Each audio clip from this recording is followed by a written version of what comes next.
No ar, Minuto da Unicidade, com o pastor Tony de Souza.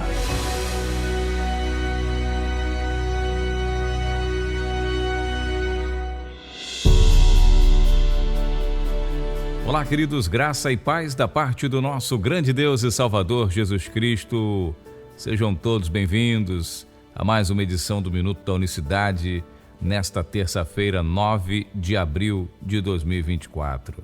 Até aqui nos ajudou o Senhor. Quero dar boas-vindas aos irmãos, as pessoas que têm chegado, os novos inscritos. A cada dia chegam aí uma média de 100 inscritos aqui no canal do Minuto da Unicidade no YouTube. Muito obrigado você que recebe, vem para acompanhar os nossos áudios, aos irmãos que estão conosco há mais tempo. Muito obrigado também. E neste mês de abril, o Minuto da Unicidade está completando 7 anos, 7 anos que nós estamos aqui morando em Campinas, há 7 anos vivendo aqui nessa região, e eu comecei a gravar o Minuto da Unicidade no primeiro ano que cheguei aqui, justamente assim que cheguei em Campinas. Depois que aí alguns meses, 2, 3 meses depois, eu comecei a gravar o Minuto da Unicidade, e estamos aqui nesse compromisso diuturnamente de anunciarmos as verdades que libertam. Bom, deixa eu ler para você um texto, diz assim, mas falamos a sabedoria de Deus, oculta em mistério, viu? Como é que está a sabedoria de Deus? Ela está oculta em mistério, a qual Deus ordenou antes dos séculos para nossa glória. Então a sabedoria de Deus está oculta em mistério, o qual Deus ordenou, ou seja, Deus ordenou que a sabedoria de Deus estivesse oculta em mistério. Sabe para quê? Para a nossa glória, a qual nenhum dos príncipes deste mundo conheceu. O quê? Conheceu quem? Versículo anterior, a sabedoria. Então, a qual nenhum dos príncipes desse mundo conheceu. Por quê? Se a conhecessem, ou seja, tivesse sabedoria, nunca crucificariam ao Senhor da glória.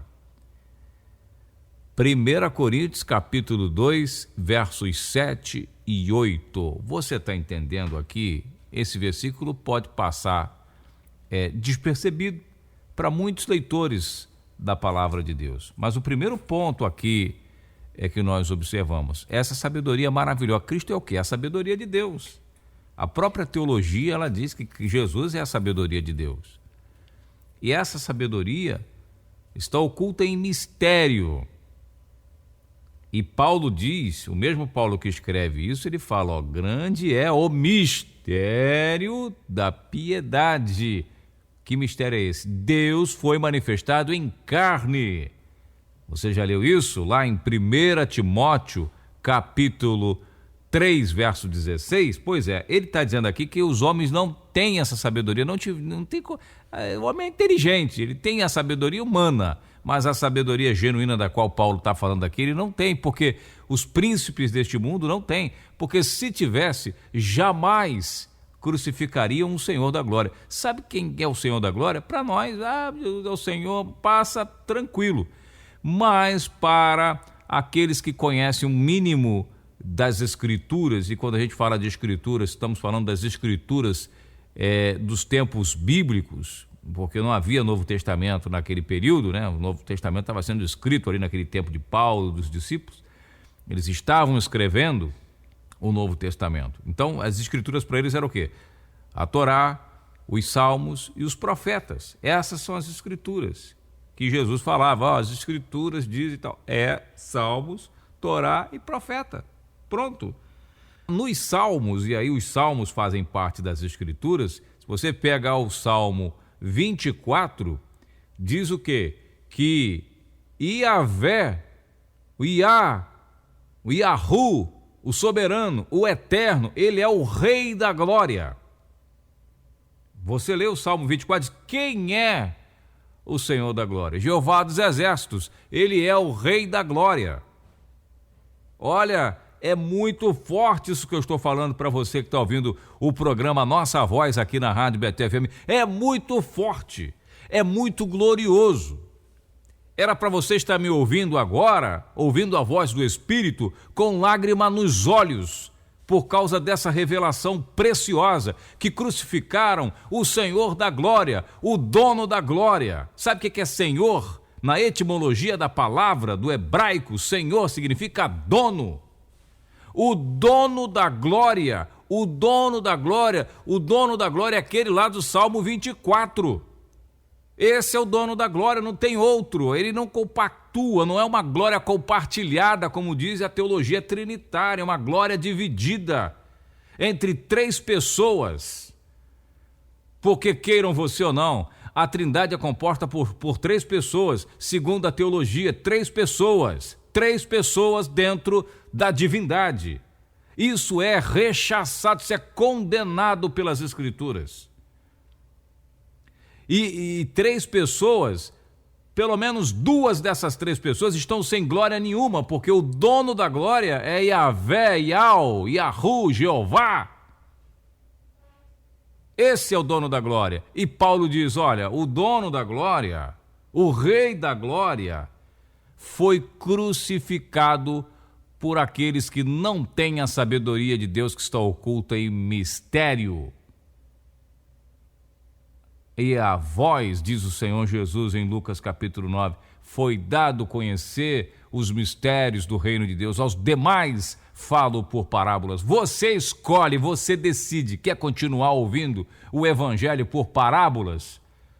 Você quer continuar ouvindo a palavra de Deus através de parábolas? Ou você quer realmente a revelação do trono, do Altíssimo, do Eterno, do Soberano? Esse programa não está chegando até você por um acaso. Tem irmãos preciosos que estão ofertando para que esse programa seja produzido e chegue até a sua casa. Pessoas que são generosas, abençoadoras desse ministério, para que ele chegue até você, para que essa palavra chegue até você. Então não faça ouvido de mercador, não faça pouco caso, meu irmão, minha irmã. Dê crédito. Dê pelo menos crédito aos textos que nós estamos citando aqui. Textos preciosos como esse aqui. Você que está ouvindo pelo YouTube, chegou agora. Você que recebeu esse áudio pelo um irmão precioso que te enviou, que postou no grupo. Pois é, crucificaram Yahvé dos exércitos. O soberano de Israel foi crucificado na cruz do Calvário. Está aqui, 1 Coríntios capítulo 2, verso 6. Porque se tivessem sabedoria, se a conhecesse a sabedoria, jamais teriam crucificado o Senhor da glória. Por isso você entende a oração dele na cruz do Calvário. Pai, perdoa porque não sabes o que fazem. Se soubessem os que estavam fazendo. Mas aí, tá vendo, Tony, você já está falando que ele já está orando. Se ele está orando, bom, aí você precisa saber um pouquinho de união hipostática, você precisa saber de outras questões, você precisa saber, né, que ele estava na condição humana, que ele era servo. Já leu lá Filipenses capítulo 2? Tendo Deus não considerou por usurpação ser igual a Deus, mas tomou a forma de servo, de homem, né? No caso, depois de homem descer um pouco mais, chegou até o fundo o mais baixo grau que um ser humano pode chegar, que é o grau da escravidão. Então, nessas condições, a palavra de Deus diz nos Salmos, porque todo aquele que é santo, puro, orará a ti. Em tudo ele deu exemplo para que assim como nós fizemos, vós também sejais. Então ele precisava orar. Ele se tornou um de nós. E ele estava na condição humana. E ele tinha que orar porque ele foi o sumo sacerdote na cruz. Deixa eu só para terminar aqui, para concluir. Na cruz ele era, preste bem atenção nisso, oferta, né? O sacrifício. A cruz, né? Ali precisava ter um cordeiro para ser sacrificado, é ou não é? Tinha que ter também, o que precisava para uma oferta, um sacrifício nos moldes do judaísmo? Precisava ter o cordeiro, não é o cordeiro? É ou não é? Não é o cordeiro, não é a oferta? Mas ele também, Hebreus diz que ele foi o sumo sacerdote. Sumo sacerdote, então ele foi o sacerdote também. Para oferecer tem que ter um sacerdote. Quem foi o sacerdote? Ele próprio. E também o Deus que recebia a oferta. Por isso Paulo diz lá em 2 Coríntios, capítulo 5, verso 19, Deus estava em Cristo, reconciliando consigo o mundo. Deus estava em Cristo. Não crê tu que estou no Pai e o Pai está em mim? Se o Pai estava nele, por que ele estava orando por lá para cima, procurando um outro Pai? Bom, aí a gente vai ter que dedicar um outro programa, a gente sai um pouco do tema, viu? Como é que um assunto puxa o outro, mas a gente já se antecipa a um monte de questionamento que fica as cabecinhas questionando, porque beberam aí de um vinho que bota 3 aonde não tem, e nós estamos aqui nessa proposta para ensinar a você. O Deus soberano de Israel esteve aqui, por isso diz a Bíblia. Não é o que diz a Bíblia? Não sou eu. A Bíblia diz, estava no mundo, o mundo foi feito por ele, mas o mundo não o conheceu, e o mundo segue não o conhecendo até o dia de hoje. Mas amanhã nós voltaremos falando um pouco mais sobre esse assunto, e você pode ser usado por Deus também para ser um mantenedor deste trabalho, deste ministério maravilhoso que está aqui com única e tão somente finalidade de apregoar as verdades que libertam. Tá bom? Na descrição desse vídeo tem as formas como você pode adquirir o curso de capacitação de obreiro para ser um obreiro mais qualificado, mais dedicado, mais zeloso para servir bem o seu ministério. Tem na descrição desse vídeo o curso de capacitação de obreiro, tem o nosso livro Jesus, o único Deus verdadeiro, a maior revelação da Bíblia, tem um seminário completo sobre o batismo nas águas, com uma linda apostila para você, tem todos os links que estão ali, e você pode ter mais informações mandando uma mensagem de áudio ou de texto para o nosso WhatsApp 19 99 285 1545, 19 99 285 1545. Esse número também é um Pix se você deseja ser um apoiador, um mantenedor desta obra. Eu tenho certeza que será de grande valia. Forte abraço para você, até amanhã, que Deus abençoe a todos. Para quem está na rádio, a gente segue com uma música, e para quem está aqui no Minuto da Unicidade, uma excelente terça-feira, até amanhã. Minuto da Unicidade.